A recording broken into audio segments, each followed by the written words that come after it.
to the flag of the United States of America and to the republic for which it stands, one nation, under God, indivisible, with liberty and justice for all.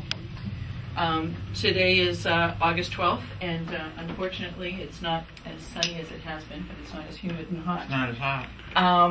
To go on our show of the Cooperative, Cape Cod Cooperative Extension, led by Bill Clark. Unfortunately, I am not going to be able to go on this, but I will meet you. Is the farm the last stop? Yeah. Okay, that's the one thing I haven't seen, because I've been on this 3 years. We're going to get to the farm? I have an errand to do at RMP. And you can go anytime to the farm. We should be there around 12:31. I will be there at 12:30 and 1 o'clock. I also just want to say that for a, I guess we can do that next week. I was going to do a moment of silence, but you can do that right now. The Kennedy family lost, as we all did, Eunice Kennedy Shriver. She was a remarkable woman, without the notoriety of her brothers. And our condolences go to the Kennedy family and to the Shriver family. So with that, we'll have a moment of silence.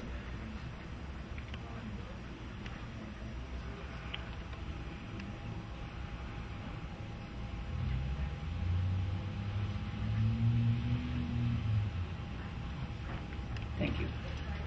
Okay. You know, the Kennedy home on Warren Street in Brighton, which was down the street from where my grandmother lived.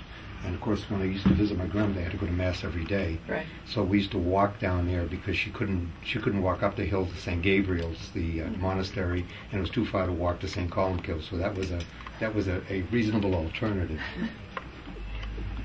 Now you're going to something at 1:30. Yes, it's over at the Duffy Center. The Duffy Center. Yeah. Yes, we're going there because today is health care for the homeless. That they are highlighting what they do. They're going to take me back here.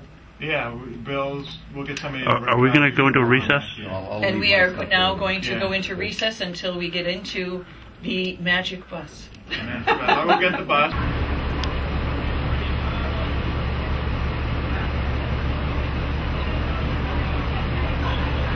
The transportation we'll be using today is provided by the Cape Cod Regional Transit Authority, the CRTA.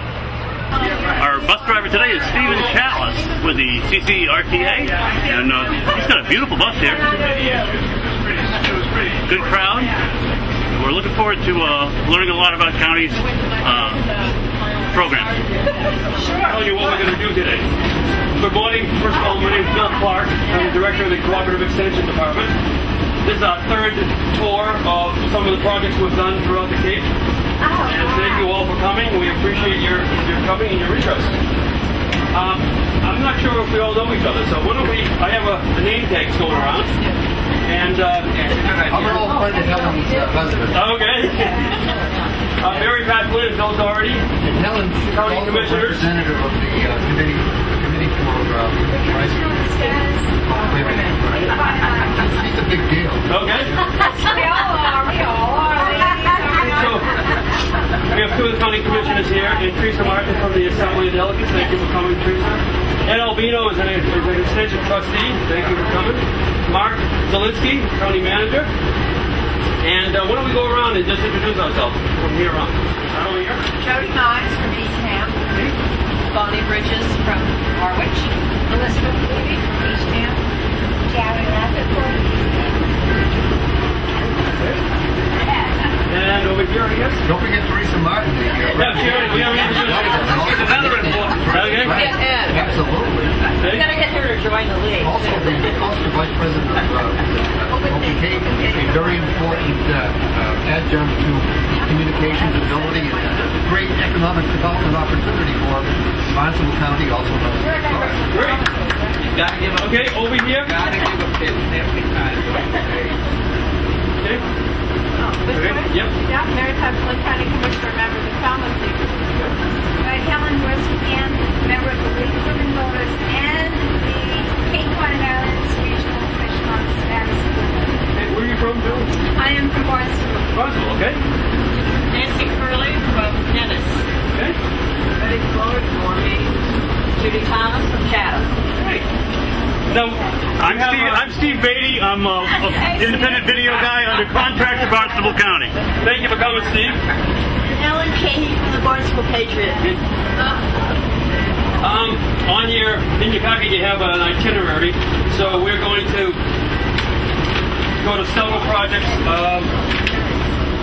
throughout we're kind of restricted by the limit we had in terms of travel time. So we're going to hit some sections of Barnstable down as far as Mashpee, the projects, just to give you a sampling of some of the things we do through the Cooperative Extension Department.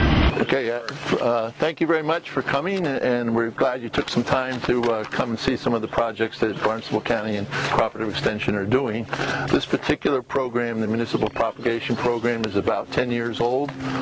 It's been funded in the past by the Division of Marine Fisheries. Each year we have gotten about $90,000 to spend on municipal propagation programs in terms of buying shellfish and helping the towns with their shellfish programs.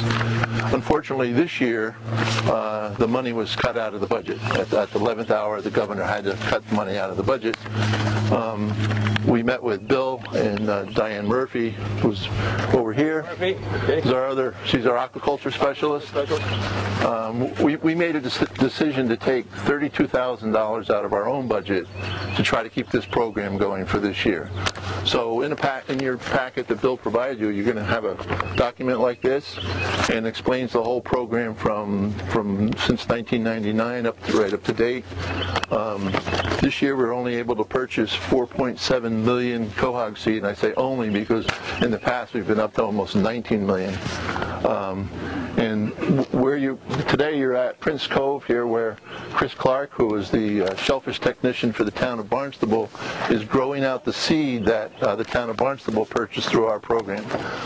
The other thing we were able to do through the county purchasing program was to allow the towns to use the bid that we got for the county. So some of the towns actually used some of their own money, utilized the bid that we got for the seed, and were able to get the seed at a better price than they would have if they'd gone out on their own. So a couple things I really wanted to alert you to in this packet was on the third page down here at the bottom. One of the things that we found this year when we surveyed the constables, since 2007, there's been over 290 new commercial permits countywide. And the reason that's significant is because the shell fisheries have always been an economic supplier when the economy's bad. People go into the shell fisheries, they buy permits, and they go shell fishing when there's other things. So carpenters and builders who are presently unemployed because there's not much building going on, they go into the shell fisheries.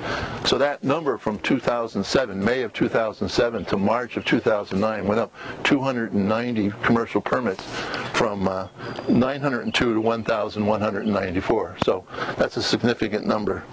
And our recreational permits went up from 13,472 to 17,068 in that same time period. Again, indicating that people are utilizing the shell fisheries as a source of food and going out and getting shellfish. So we think that this is a county program that's far more important than a lot of people think. It really does provide an economy for people who work the waterfront, and also provides a recreational activity for the people who come and visit the Cape. And we certainly appreciate the support of the Assembly and of the county commissioners in the past. They've always supported the marine program, and we're just very grateful that you're here. And we're going to turn it over to Kris Clark. Where's Kris? She went back out there. Okay, Kris is out there. She can explain to you what this particular system is called an upweller. It's a Flupsy upweller. The nursery is actually built into the docks, so you can get double use out of the facility. You can still tie up a boat there, but you also are able to raise shellfish there. And the system works by pumping water into a tank. The only way the water can exit the tank is to go up through what they call silos, containers holding the shellfish, then it goes out an outlet. And Kris, the shellfish, she's going to explain how this all works. These are what the silos are. And I'm just going to turn it over to you. There you go. Welcome to Barnstable. Hold on a second, please. That word off and unbelievable. All right, so welcome to Barnstable. This is our floating upweller system. We've been here for 7 years, I believe, at Prince Cove. And prior to that, we were at a private dock in West Bay, further, more oceanic in the estuary. This is more up the estuary, closer to the fresh water, and also where there happens to be more algae or phytoplankton here in West Bay. I failed to bring a map to show you, give you some context of where you are, but this area is a extremely good place for us to grow the clams. We're glad to be residing or having our system here at the pleasure, bless you, at the pleasure of the harbor master. With the extreme flux of nutrients that comes from the Marstons Mills River watershed, the phytoplankton happen to be particularly plentiful here, kind of known as an algae tank to some of us here who grow shellfish. These silos, this is a dirty one I just had exchanged the clams from, grow on the bottom of this mesh. And they hang, 8 of these hang in each of our floating upweller systems. So here we have the clams sitting on the bottom of the mesh, and the water is drawn out through the cavity tank, which is hangs in the middle, from which these hang, drawing the water through these teal pipes through the holes, and causing the water to pass through the clams on the bottom.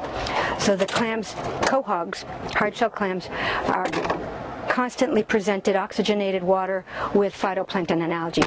So they grow very well here. In the meantime, as they grow to be more adult clams, they help process and filter the water, and essentially helping to cleanse the waters here in the 3-bay system.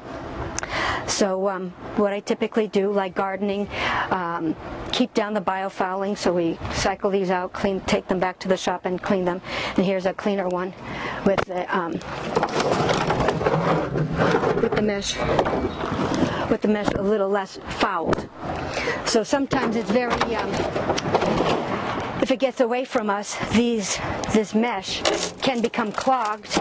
Not only is it difficult and heavy to lift and somewhat dangerous working on the docks, but also doesn't present the clams the oxygen and food that they would need to continue to grow. So I can show you how each Flupsy system works, but I suggest that maybe we come down in like groups of 6 or 7 or something like that. Yeah, we only have about 5-8 minutes at yeah. most. Okay. Well, it's worth taking. Yep, you can. Okay, just if you're able, can you walk right here and I'll show you this process over here. Okay. Come on. This stuff is.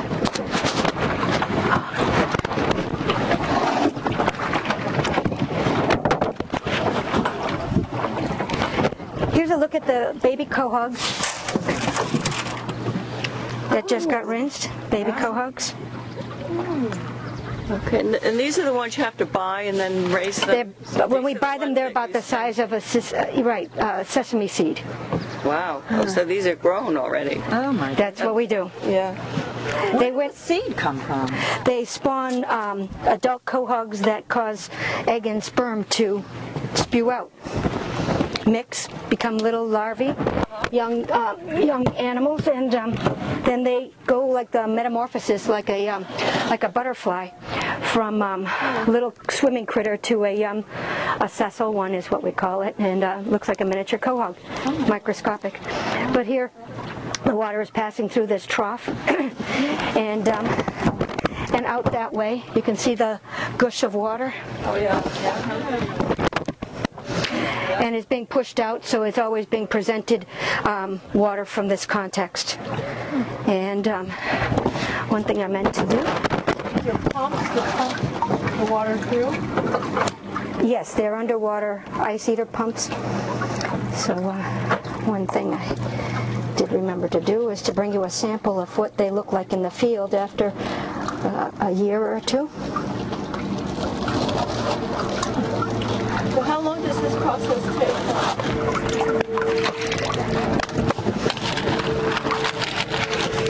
These are the seed quahogs after they've been a couple of years. Oh, wow. And you can see this little mark is the size of the seed at which it was planted. Let me show you, for example. You harvest them at this, they have to be bigger than that to harvest, right? For you to take home, yep. Like, for example, that's about that size. Oh, that's good. Oh, yeah, okay. Did you see? Yeah. This is about the same size. So that was the size that it was planted. And then after I can just put these here. This is a typical size over a couple of years. This was 2007. This was 2008, where it stopped growing like rings on the tree. And then this new brighter growth is 2009. So you can usually read them like that. Well, we raked these up yesterday and sprinkled them in another area where they're good to grow. So we protect them under nets for their first 2 years, in this case 2 years, 1 or 2 years of life, and give it a leg up to enable better recovery.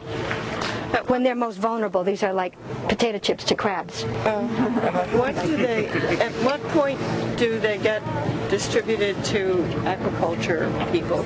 They're not distributed to aquaculture. They would be shellfish license holders. We took these and we broadcast them yesterday. They just find their own. They will finish growing. It would be illegal for them to harvest these. There's 1 inch in hinge width. They have to measure them. Okay. And if they take them this big, they get a ticket up to $300. But at what size do you pass them out to these? We passed them out yesterday. We broadcast them. Or that size, or we plant those. I only have a few minutes, and there's a couple other groups to come, so I'm trying to be. In the Cove? We plant them in various shellfish flats. We spike the natural shellfishery in each of the 3 bays, so we kind of distribute it like income averaging. We don't put all our eggs in one basket. They'll come at you. They'll dig in. We take them. We'll sprinkle them in. They'll dig in. That's what they do for a living, and they'll finish growing until somebody finds it and harvests it. And if somebody never finds it, it'll just mature and grow like any. Yeah, they have to go and hunt for it. How long from seed to harvest? About 3 to 5 years. Thank you. Yep.